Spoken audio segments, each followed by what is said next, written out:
નમસ્કાર વિદ્યાર્થી મિત્રો, ધોરણ 7 સામાજિક વિજ્ઞાન પાઠ નંબર 13 સંસાધનોનું જતન અને સંરક્ષણ.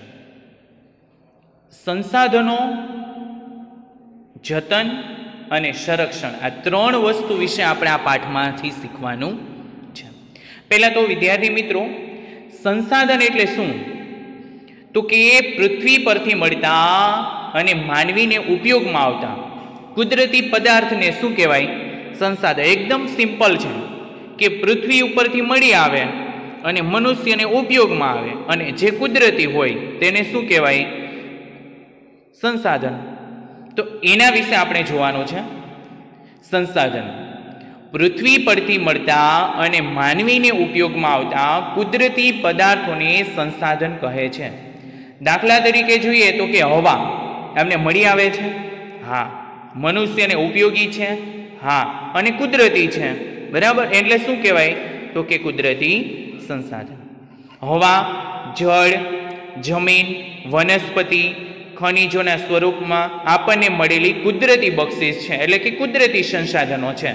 તમને પૂછાય કુદરતી સંસાધનો ક્યાં ક્યાં છે? તો કે હવા, જળ, જમીન, વનસ્પતિ વગેરે. સંસાધનો રાષ્ટ્રીય અર્થતંત્રની કરોડરજ્જુ છે. તે લોકોની શક્તિ અને સમૃદ્ધિના આધાર સ્તંભો પણ કહી શકાય. સંસાધનોની કેટલી ચોક્કસ વિશેષતાઓ અને ઉપયોગિતા પણ છે. સામાન્ય રીતે સંસાધનો છે એ મર્યાદિત માત્રામાં ઉપલબ્ધ છે, માટે આવા કુદરતી સંસાધનો છે એનો આપણે જરૂર પૂરતો ઉપયોગ કરવો જોઈએ. તે સંસાધનોનો ઉપયોગ બનાવવા માટે આપણે વિવિધ તકનીકોનો ઉપયોગ કરશું. ત્યારબાદ આવે છે સંસાધનોના પ્રકાર. સંસાધનો આપણે વિવિધ રીતના ઉપયોગી છે. ખેતીથી શરૂ કરી અને ઉદ્યોગ સુધી વગેરે પરિવહનની પ્રવૃત્તિ સુધી તમામ પ્રવૃત્તિઓમાં પ્રત્યક્ષ અને પરોક્ષ રીતે કુદરતી સંસાધનો આપણને ઉપયોગી છે ને છે જ. ખોરાક તરીકે જમીન અને વનસ્પતિમાંથી પ્રાપ્ત થતી વિવિધ સામગ્રી, ઈંધણ તરીકે ઉર્જા વગેરે આપણે ઉપયોગમાં લઈએ છીએ. સંસાધનોને સામાન્ય રીતે બે અર્થમાં વહેંચી શકાય: કુદરતી સંસાધન અને માનવ સર્જિત સંસાધન. કુદરતીની અંદર જોઈએ તો કે ભૂમિ, જળ, ખનિજ, જંગલો વગેરે કુદરતીમાં આવે. એની અંદર પણ બે પ્રકાર પાડી શકાય. કુદરતી સંસાધનોના પણ બે પ્રકાર પડે છે: જૈવિક સંસાધન અને અજૈવિક સંસાધન. જૈવિકની અંદર ભૂમિ, હવા, જળ, જમીન અજૈવિક સંસાધન છે. જંગલો અને પ્રાણીઓ પણ જૈવિક સંસાધનોની અંદર આવે છે. માનવીએ સર્જેલા ઔદ્યોગિક એકમો જેમ કે સ્મારકો, ચિત્રકલા અને સામાજિક સંસ્થાઓ વગેરે એ માનવ સર્જિત સંસ્થા, કેમ કે તેની બનાવટ મનુષ્ય કરેલી છે. મનુષ્યમાં રહેલા જ્ઞાન અને બુદ્ધિ અને કૌશલ્ય, સ્વાસ્થ્ય અને ગુણોનો સમાવેશ માનવ સંસાધનની અંદર થાય છે. એટલે કે કુદરતી સંસાધનોના વિકાસ માટે માનવ સંસાધન હોવું ખૂબ જ જરૂરી છે. જો કુદરતી સંસાધન હોય પણ માનવ સંસાધન જ ના હોય તો શક્ય છે નહીં, માટે બંનેનું હોવું જરૂરી છે. કેટલાક એવા સંસાધનો છે કે જે ચોક્કસ સમયમાં સ્વયં નિર્માણ પામે છે, જેમ કે ઝાડ પાન, પશુ પક્ષીઓ પોતાની જાતે પેદા થવાની ક્ષમતા ધરાવતા હોય.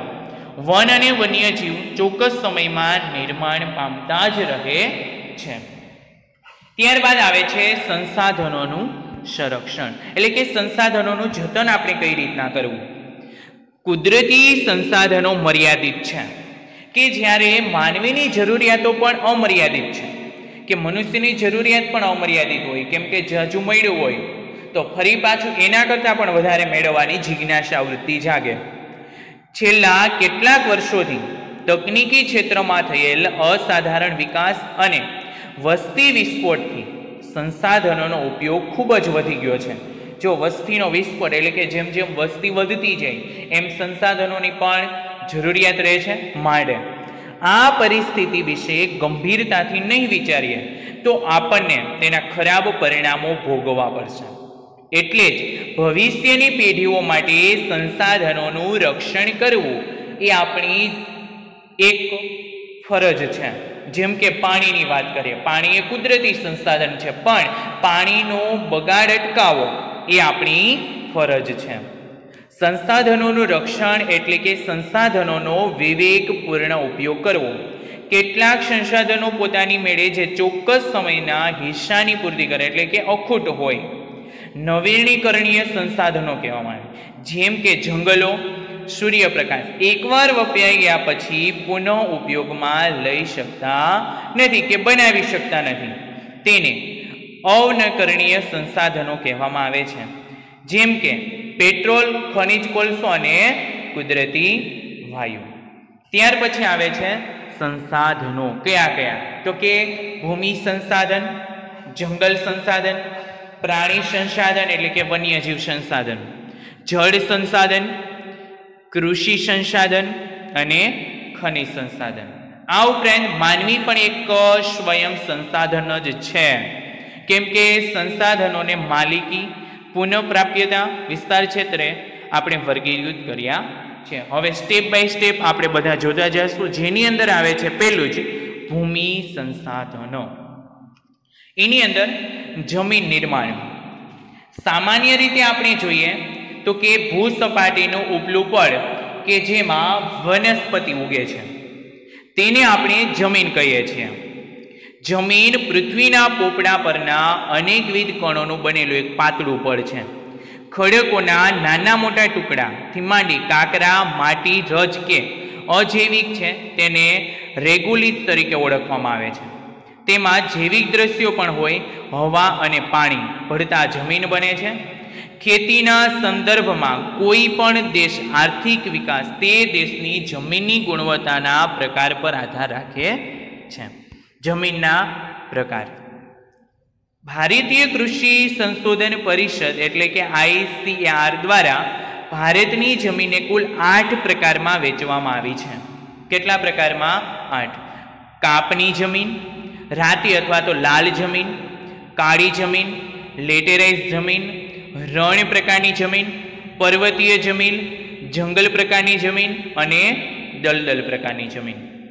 એની અંદર આવે છે હવે જમીનનું ધોવાણ અને સંરક્ષણ. કઈ રીતના થાય? તો જમીનનું ધોવાણ ગતિશીલ પાણી કે હવા દ્વારા થાય છે. એકદમ પાણીનો પ્રવાહ આવતો હોય તો જમીન છે એ ધોવાઈ જાય. તો જમીનના ઉપલા કણોનું ઝડપથી કુદરતી બળો દ્વારા અન્ય સ્થળે છે એ સ્થળાંતર થઈ જાય, જેને જમીનનું ધોવાણ કહે છે. આવું થવાથી જમીન ખેતીની ઉપજમાં ઘટાડો કરે છે, માટે જમીનનું ધોવાણ આપણે અટકાવવું જોઈએ. તો જમીનનું ધોવાણ અટકાવવા માટે આપણે શું કરી શકાય? જમીનના ધોવાણ અટકાવવાના ઉપાયો. તો કે પડતર જમીનમાં વૃક્ષોનું વાવેતર કરવું. કેમ કે વૃક્ષોનું જો વાવેતર કરવામાં આવે તો વૃક્ષોના જે મૂળ છે એ જમીનને જકડી રાખે છે, માટે જમીનનું ધોવાણ થતું અટકે છે. અથવા તો જ્યાં ઢોળાવાળી જમીન છે ત્યાં પગથિયા પદ્ધતિ કરી અને ખેતી આડા બંધ બાંધવા જોઈએ. જમીન પર ચરણ પ્રવૃત્તિને નિયંત્રણ લેવી જોઈએ. ત્યાર પછી આવે છે ભૂમિનું સંરક્ષણ. ભૂમિ સંરક્ષણ એટલે કે જમીનનું ધોવાણ રોકી જમીનની ગુણવત્તાને જાળવી રાખવી. નદીના કોતરા અને પહાડો, ઢોળાવો પર વૃક્ષો ઉછેરવા, રણની નજીકના ક્ષેત્રોમાં વાતા પવનોને રોકવા, વૃક્ષોની હાડમારા ઉગાડવી, અનિયંત્રિત ચરણને અટકાવવું જોઈએ. ફળદ્રુપતા ગુમાવી બેઠેલ જમીનમાં પુનઃ સેન્દ્રિય પદાર્થોનું ઉમેરણ કરવું એટલે કે સેન્દ્રિય ખાતર નાખવું. આમ સૌ સાથે મળી આપણે જમીનનું પ્રદૂષણ એટલે કે જમીનનું ધોવાણ અટકાવવું જોઈએ. ત્યાર પછીનો બીજો પોઈન્ટ આવે છે જળ સંસાધન એટલે કે પાણીનું સંસાધન. પૃથ્વી પર પીવાલાયક પાણી આશરે 3% છે. વિદ્યાર્થી મિત્રો, ખાસ કરીને પાણીનો બગાડ આપણે અટકાવવો જોઈએ. ઘરે પણ જો નળમાંથી ટીપું ટીપું પાણી નીકળતું હોય અને એ પાણીનો વ્યય થાય છે, બગાડ થાય છે, માટે કે છે ને કહેવત છે કે ટીપે ટીપે સરોવર ભરાય, તો પાણીનો બગાડ આપણે અટકાવવો જોઈએ. પૃથ્વી પર માત્ર 3% પાણી છે. પૃથ્વીનો જો ત્રીજો ભાગ જળ વિસ્તાર ધરાવે છે. પાણી કુદરત થકી મળેલી આપને અનમોલ ભેટ છે. જળ એ જીવન છે, આપણે બોલતા હોઈએ છીએ. જળ એ જીવનની પ્રાથમિક માનવીની રોજબરોજની પ્રવૃત્તિ છે. એટલે કે ઉઠતા વેતથી સાંજે સૂઈએ ત્યાં સુધી જ આપણે પાણીની જરૂરિયાત પડે જ છે. ઉદ્યોગો અને ખેતી માટે પણ જળ સ્ત્રોત ખૂબ જ ઉપયોગી છે. જળ સંશોધનોમાં મહાસાગરો, ઉપસાગરો, નદીઓ, સરોવરો, ભૂમિગત વગેરેનો સમાવેશ થાય છે. તમને પૂછાય કે જળ સંસાધનમાં શેનો સમાવેશ થાય છે, તો કે નદી, મહાસાગર, ઉપસાગર, સરોવર વગેરે. પૃથ્વી પર જળ સંસાધનોનો મુખ્ય સ્ત્રોત હોય તો એ શું છે? વરસાદ. પાણીનો મુખ્ય સ્ત્રોત શું? વરસાદ. બધા જ સ્ત્રોતો વરસાદ ઉપર આધારિત છે.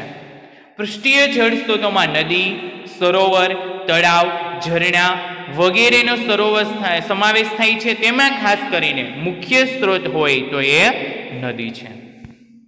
ત્યારબાદ આવે છે જળની તંગી, એટલે કે પાણીની તંગી કેવી રીતના થાય છે. પાણી એ કુદરત થકી મળેલી અમૂલ ભેટ છે.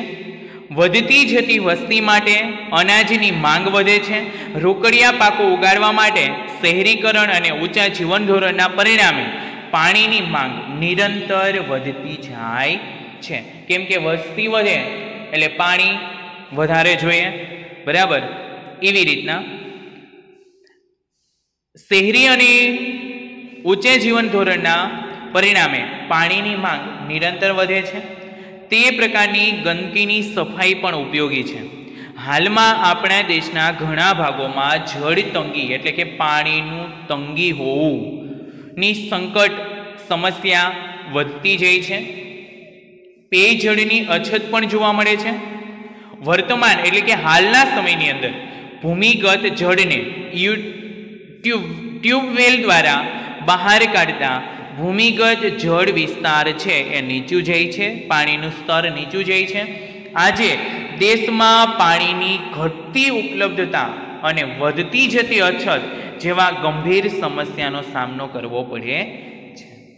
મેઇન આપણો જે પોઈન્ટ આવે છે જળ સંસાધનની જાળવણી અને વ્યવસ્થાપન કેવી રીતના કરવું.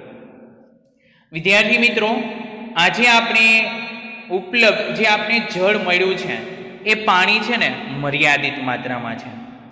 પ્રદૂષિત જળની ખૂબ જ મોટી સમસ્યા છે. એટલે કે પાણી છે એ પ્રદૂષિત કરે. હવે જળ પ્રદૂષિત કેવી રીતના થાય? તો કે પહેલું જોઈએ તો કે જે આપણા ઢોર છે એને નદીની અંદર નવડાવવાથી, બરાબર, નદીમાં કપડાં ધોવાથી, વાસણ ધોવાથી, પછી તો કે ઉદ્યોગનું પાણી છે એ નદીની અંદર ભેળવવાથી પાણીનું પ્રદૂષણ થાય છે. તો કે પ્રદૂષિત જળની ખૂબ જ મોટી સમસ્યા છે. જેથી પાણીનો આપણે વિવેકપૂર્ણ ઉપયોગ અને જાળવણીના ઉપાયો આપણે હાથ ધરવા જોઈએ. જળ એ આપણી સહિયારી સંપદા, આપણી સહિયારી મિલકત છે. જળ સંરક્ષણ માટે સામાન્ય ઉપાયો જેમાં કે વધુમાં વધુ જળાશયોનું નિર્માણ કરવું, ભૂમિગત જળને ઉપર લાવવાનો પ્રયત્ન કરવો, નદીઓના પાણીને રોકી જળ સંચયની જરૂરિયાત કરવી, વરસાદ જળને રોકી અને એનું એકઠું કરવું, ભેગું કરવું, જેમ કે આપણે ભૂગર્ભ ટાંકા દ્વારા કરીએ છીએ તેમ. જળ કે બંધારા તૈયાર કરવા, શોષ કુવા બનાવવા, ખેત તલાવડીનું વગેરેનું નિર્માણ કરવું. ખેત તલાવડી એટલે કે આપણે ખેતરે છે એ મોટો ટાંકો પણ બનાવી શકીએ. આ સિવાય લોક જાગૃતિ લાવી જળ સંચયમાં લોક ભાગૃતિ વધારવી, બાગ બગીચા, શૌચાલયોમાં વપરાતા પાણીનો કરકસર ઉપયોગ કરવો જોઈએ, જળાશયો, નદીઓને પ્રદૂષણથી બચાવવા, ભૂમિગત જળનો ઉપયોગ કરવો. એકમો પર આ ખાસ બાબતો ઉપર આપણે છે દેખરેખ રાખવી જોઈએ. ત્યાર પછીનો પોઈન્ટ આવે છે ખનિજ સંસાધન. જે વર્ષો પહેલા જે માનવી શિકાર માટે પથ્થરમાંથી બનાવેલા ઓજારોનો ઉપયોગ કરતા, એટલે કે માનવીઓનો ખનિજ સંસાધનો સાથેનો સંબંધ ખૂબ જ ગાઢ અને જુદો છે, જૂનો પણ છે. માનવ સંસ્કૃતિના માનવ વિકાસના તબક્કામાં ખનિજોના નામ પરથી ઓળખાતું, જેમ કે પાષાણયુગ, તામ્રયુગ, કાંસ્યયુગ, લોહયુગ અને વર્તમાન સમયને અણિયુગ તરીકે ઓળખવામાં આવે છે. ઔદ્યોગિક ક્રાંતિ પછી ખનિજોનું મહત્વ ખૂબ જ વધ્યું છે. ભારત પાસે પૂરતા પ્રમાણમાં ખનિજ સંપત્તિ હોવાથી વિશ્વના દેશો સાથે કદમ મિલાવવું આગળ છે. ખનિજ છે એનું સંરક્ષણ કેવી રીતના કરવું, તો કે ઔદ્યોગિક ક્રાંતિ પછી તકનીકી વિકાસ અને વધતી વસ્તીની માંગને કારણે કુદરતી જે સંસાધનો છે એનો ઉપભોગ ચરમસીમા ઉપર પહોંચી ગયો છે, જેથી કેટલીક ખનિજો ખૂટી જવાના ભયને આરે છે. એટલે ખનિજ સંપત્તિનો પણ આપણે છે કરકસર કરો ઉપયોગ કરવો જોઈએ. ખનિજ સંપત્તિનો ખૂબ જ મોટા પ્રમાણમાં ઉપયોગમાં લેવાથી પેટ્રોલિયમ પેદાશો જેવા ખનિજો ખૂટી જવાને આરે છે, જેથી ખનિજ સંસાધનોનો ઉપયોગ પણ આપણે કરકસરપૂર્વક કરવો જોઈએ અને તેનું સંરક્ષણ પણ એક પ્રકારની બચત છે. ખૂટી પડવાના આરે આવેલા ખનિજોનો વિકલ્પ શોધાય એ પણ આપણી જરૂરિયાત છે અને શક્ય હોય ત્યાં ખનિજોનો પુનઃ ઉપયોગ થઈ શકે તેવી પ્રક્રિયા આપણે હાથ ધરવી જોઈએ. ત્યાર પછીનો પોઈન્ટ આવે છે વન્ય જીવ સંસાધન એટલે વન સંસાધન. માનવનું અસ્તિત્વ અને પ્રગતિ વિવિધ સંસાધનોને આધારિત છે. જેમ કે કુદરત પાસેથી આપણે વિવિધ ચીજો મેળવી આપણી જરૂરિયાત પૂર્ણ કરીએ છીએ, જેમાં જંગલો પણ અતિ મહત્વનું એક સંસાધન છે. સાથે સાથે વન્યજીવો પણ નિરાળું અને વૈવિધ્યસભર છે અને ભારતીય સંસ્કૃતિમાં પણ વન્યજીવનનું ખૂબ જ મહત્વ દર્શાવેલું છે. એની અંદર પહેલો પોઈન્ટ આપે છે આપણે જંગલોનું મહત્વ. વિદ્યાર્થી મિત્રો, જંગલો આપણે અનેક રીતના ઉપયોગી છે. જેમ કે આપણા ઘરમાં ફર્નિચર બનાવીએ છીએ એ લાકડું ક્યાંથી આવે છે? જંગલમાંથી. તો કે જંગલમાંથી મળતું શાક અને સાલ લાકડું ઇમારતી લાકડા માટે વપરાય છે.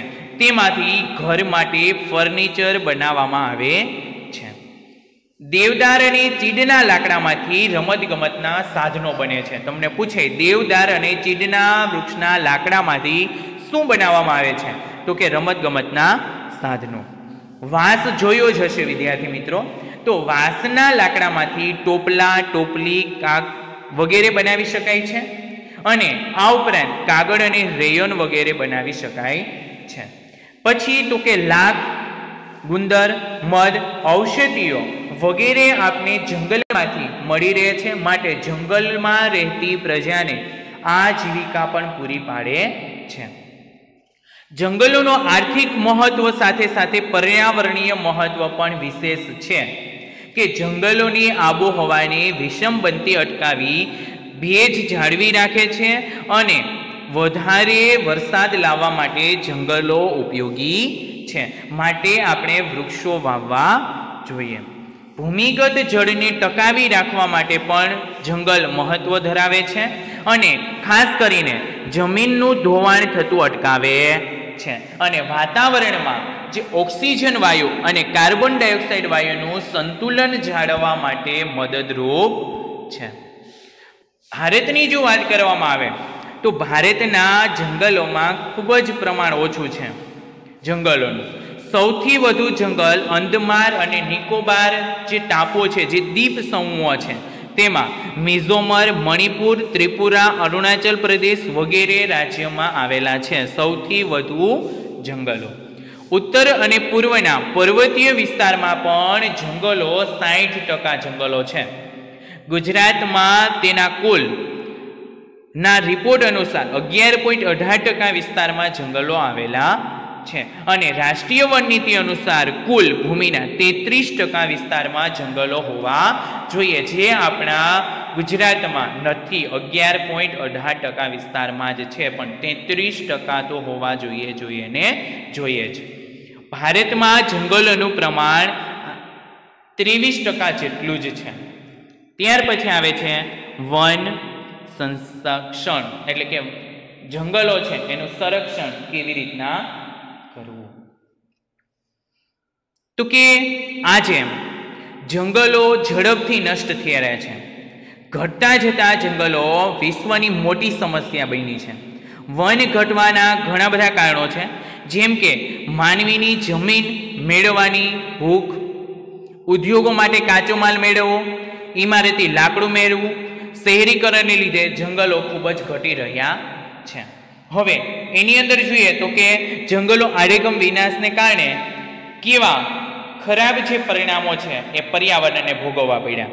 તો પેલું આવે છે તો કે પ્રદૂષણમાં વધારો. જો જંગલો હોય તો પ્રદૂષણ ઓછું થાય. પહેલો જ પોઈન્ટ આવે છે પ્રદૂષણનો વધારો.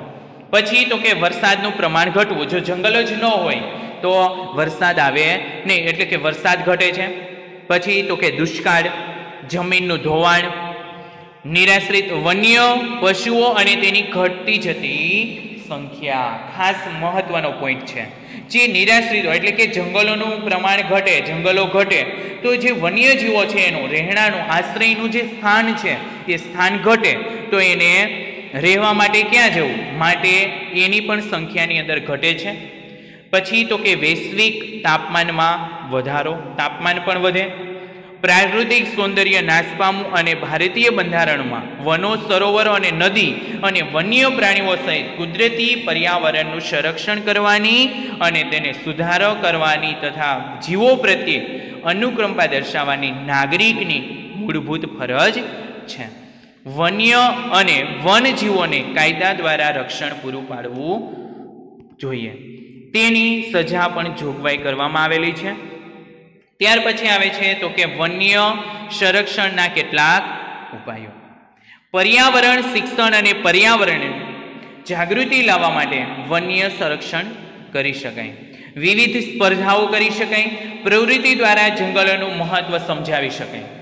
જંગલ ખાતાના કાર્યક્રમો યોજવા જોઈએ.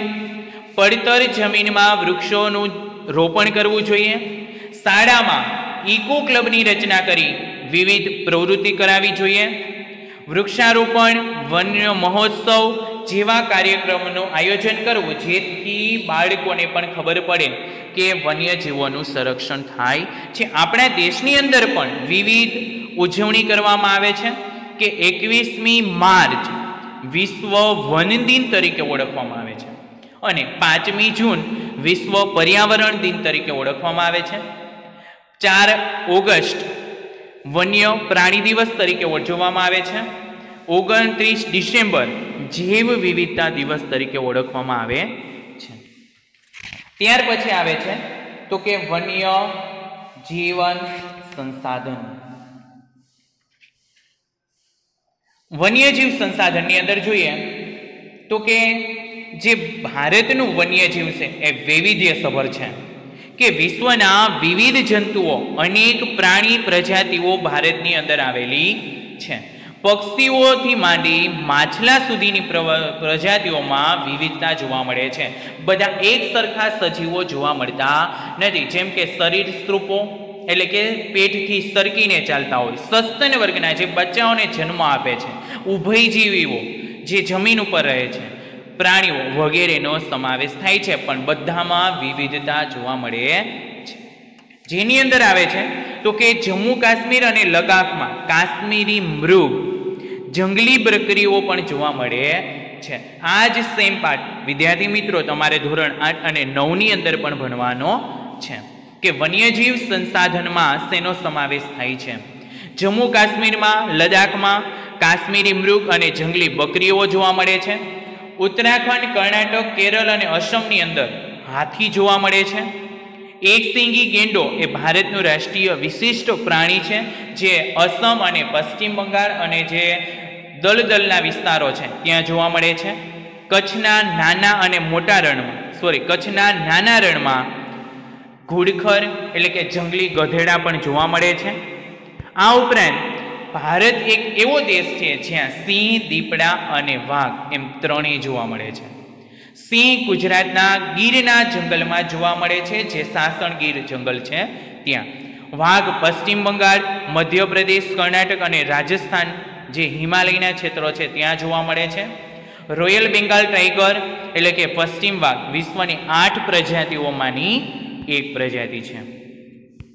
દાતા, જેસોર, વિજયનગર, ગુજરાતના ડેડિયાપાડા અને રતલમહાલ વિસ્તારમાં રીંછ જોવા મળે છે. ભારતમાં બતક, પોપટ, કાબર, કબૂતર, મેના વગેરેની પક્ષીઓની પ્રજાતિ જોવા મળે છે. ગુજરાતનું નળ સરોવર શિયાળામાં આવતા યાયાવર પક્ષી માટે જાણીતું છે અને ગુજરાતનું રાજ્ય પક્ષી તરીકે સુરખાબ ઓળખાય છે. આ ઉપરાંત ભારતના સાગર કિનારે મેકરલ, ઝીંગા, બમુલા, શાર્ક, ડોલ્ફિન વગેરે માછલીઓની પ્રજાતિ જોવા મળે છે. ભારતમાં વિવિધ પ્રકારના હરણોમાં સાપ અનેક પ્રજાતિઓ પણ જોવા મળે છે. હિમાલયના શીત વનોમાં લાલ પાંડા પણ ત્યાં જોવા મળે છે. વિદ્યાર્થી મિત્રો, અહીંયા જે આપણો પાઠ છે એનો પહેલો ભાગ આપણે પૂર્ણ કરીએ છીએ.